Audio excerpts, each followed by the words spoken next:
नहमदुहु नसल्ली अला रसूलिहिल करीम अम्मा बाद फ़अऊज़ु बिल्लाहि मिनश शैतानिर रजीम बिस्मिल्लाहिर रहमानिर रहीम रब्बि इश्रह ली सदरी व यस्सिर ली अमरी वहलुल उक़दतम मिन लिसानी यफ़क़हू क़ौली रब्बि यस्सिर वला तुअस्सिर वतमिम बिल खैर आमीन या रब्बल आलमीन.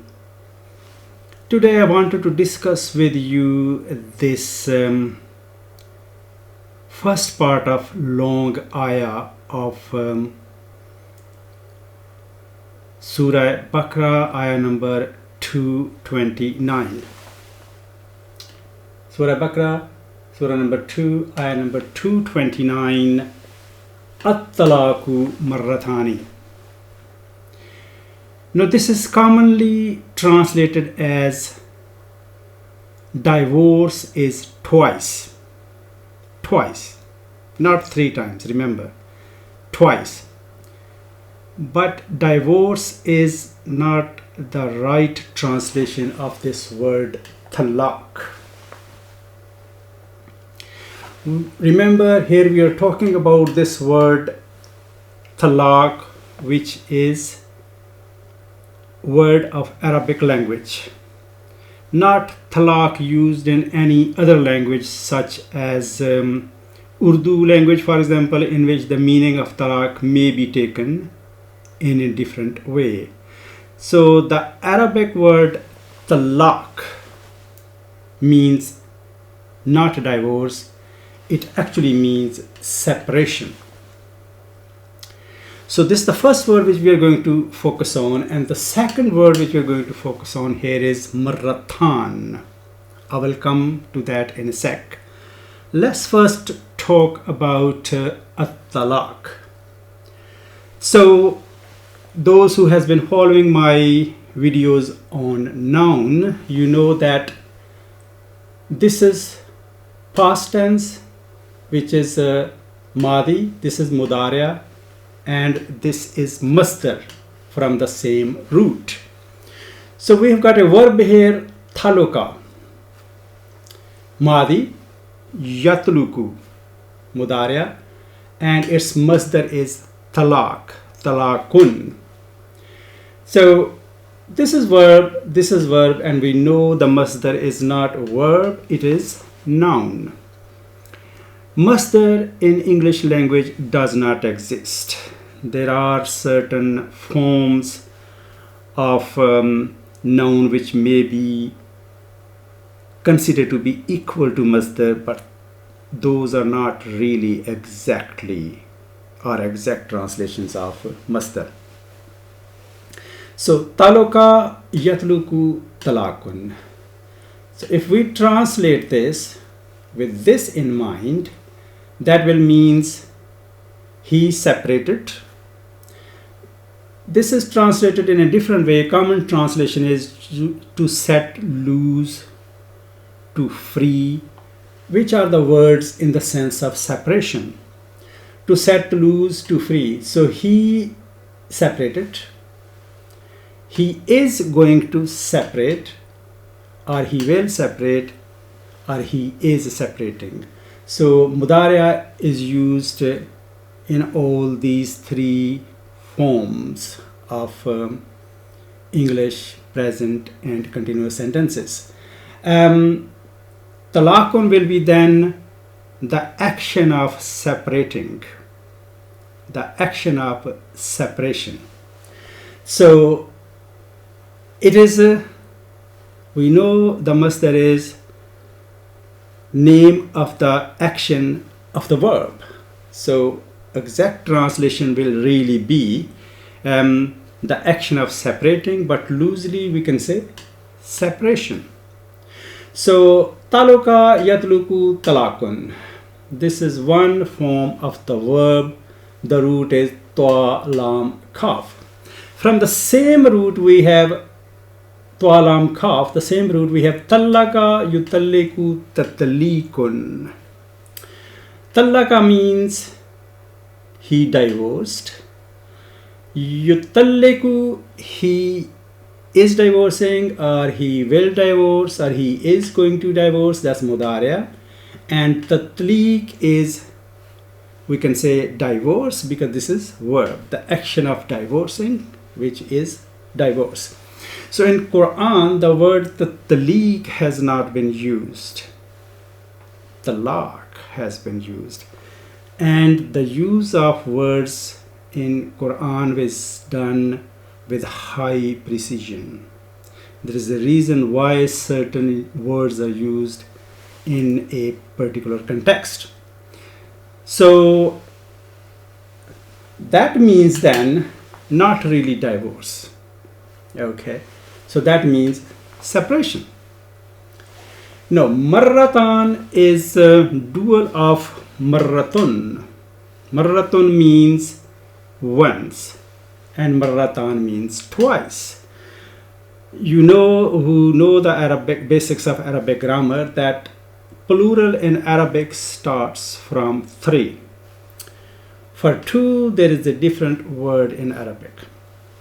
So marratun means once, marratan twice.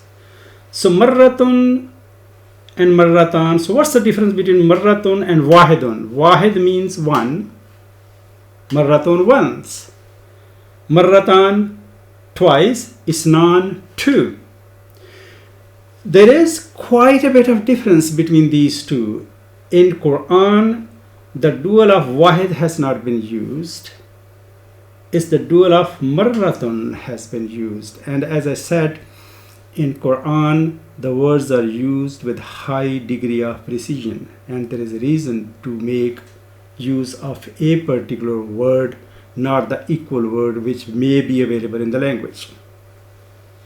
So marratun, when we say once upon a time. When you tell stories, you say once upon a time. Once upon a time in the kingdom of that person, for example, we will say. So that covers a period. Once will cover a period of time, and twice will also cover a period of time, but something is happening 2 times rather than just 1 time. On the other hand, wahid means one, isnan is 2. Wahid will be used in the sense 1 meter, 1 kilogram, 1 mile, for example, and isnan will be 2 buses, 2 trains, in that sense. So this is actually counting in Arabic. Wahid, isnan, thalasa is 3, arba is 4, khamsa is 5, sitta is 6. So 1, 2, 3, 4, 5, 6. So the word isnan has not been used here in Quran.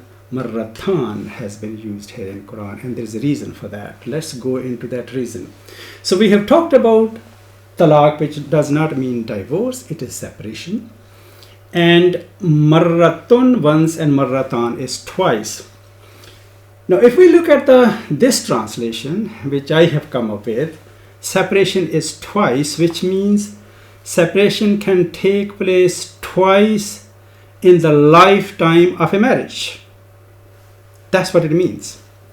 So twice in a period of time, twice in the lifetime of a marriage, lifetime of a couple's marriage, lifetime of a couple being together.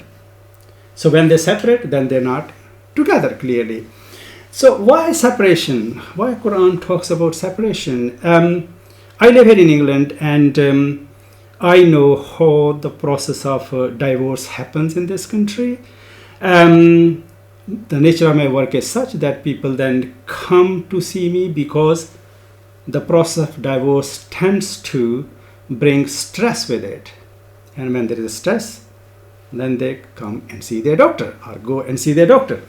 So, so in Christianity, which is a sister religion of Islam, remember, Quran is the last book of religion, but Quran is not the only book of religion.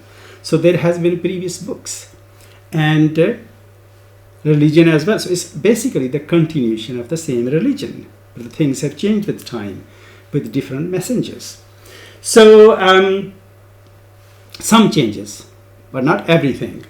So separation. So in Christianity, separation always occurs before divorce. It's not that you will just go into divorce just like that. There will be separation, and then divorce will follow. Now in Christianity, this separation could be variable period of time, not a fixed period of time. Separation could be 10 days, separation could be 1 month, separation could be 6 months, separation could be 2 years. As long as divorce has not happened or taken place, they can always go back before divorce. So, but that separation is very long, could be very long in Christianity. In Islam, that separation is fixed. So, for example, if a man and a woman, husband and his wife, they're not getting on well, what they will do is they will separate. Okay, so that's their first separation in their lifetime of their marriage. So they will separate. Okay, so they have separate, and after that there is a 3-month period. If within those 3 months they go back, divorce hasn't taken place. If they have not gone back together, divorce has automatically taken place. So that's the difference between separation in Islam and in Christianity. Okay, so that was the first separation in the lifetime of a marriage. And Quran says separation is twice. Okay, so one separation has taken place. So if they go back, still one separation has taken place. If they do not go back, separation still applies. However, if they do not go back, they are divorced. But after this divorce, which happens after first separation, they can remarry if 3 months have gone. If they return to each other before those 3 months, then they do not have to remarry, clearly. But then if 3 months has gone, divorce has come into action, and they can go back together only by remarrying. There doesn't have to be any intervening party here, because Quran says separation is twice. 2 times separation is allowed. Okay, so that has happened. One separation, whether they got together before 3 months period or after 3 months period in the form of marriage. So if they got back before that, for example, so it's the same marriage, isn't it? Because they returned, that divorce did not apply. In the Arabic word for that is ruju. They made ruju before 3 months. So one separation has taken place, but divorce did not happen. Okay. Now another 6 months has gone, 6 years have gone, and they have come to that kind of point again. Then they think that they do not live together or may not be married together any long. So if they go in their separate ways, that's the second separation. The same rules will apply to the second separation as they applied to the first separation. So in the second separation, in the lifetime of a marriage, because it means twice, once, twice, if they go back within 3 months, that's fine. Divorce has not happened. If they do not go back within 3 months' time, divorce has taken place. Now they can only remarry, because Quran allows separation twice. After second separation, they can still remarry without any third party involved in between. However, after that, for example, 2 separations has happened and they got back together. Okay, 2 separations has happened. Now another 2 years gone and difficult time has come again. So what will happen? They will then decide to separate. But that is now, in a way, the third separation, which is definite. From third separation, it means divorce happens right from the beginning. However, the period of iddat still applies. So 3 months still apply before a woman can remarry, for example. But then the divorce has taken place now, because Quran says separation is only twice. Third separation is divorce automatically. There is no period involved, that 1 month, 2 months, or 3 months. So that's divorce, but the woman still has to wait the iddat period of 3 months. Okay. So our common practice in many countries, especially in the Indian subcontinent, is they say, one, by talaq they means divorce, and second they say talaq, talaq, talaq. So 3 talaqs has happened and that is final. This is not like that. If someone says separation, separation, separation 100 times, it is still one separation and the same rules apply to that separation. So I don't think, saying in the light of this ayah and in the light of this discussion, that practice of saying talaq, talaq, talaq and that's it, they cannot go back together now, a third party have to remarry, a third person has to come in between and marry that woman, and if that divorce happens naturally in that marriage as well, only then they can remarry. So that practice does not go with this ayah and what Quran tells us to do here. So however, if separations has happened twice and the third time they separated again, then divorce applies immediately. And now if they have to remarry, then the woman has to marry to someone else, not by arrangement. It should happen naturally. And if there's a problem in that marriage as well and divorce happens, then she can go back to the first husband and then they can remarry. So that applies in that kind of situation, not that someone has said talaq, talaq, talaq and that's it, it's all done. It doesn't happen like that.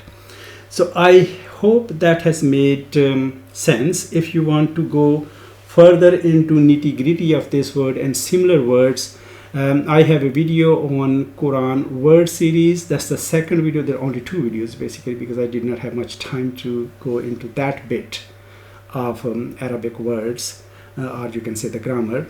But there are 40 videos on noun and there are some on verb as well now. So I hope that has made sense. Think about it and discuss with your colleagues and anybody else. I'm not a scholar, but I'm just really talking about taking account the meanings of these words and then kind of got information from a sister religion, the practice which happens in that religion, which is Christianity, and that all makes sense. Subhanakallahumma wa bihamdika ashhadu an la ilaha illa anta astaghfiruka wa atubu ilaik.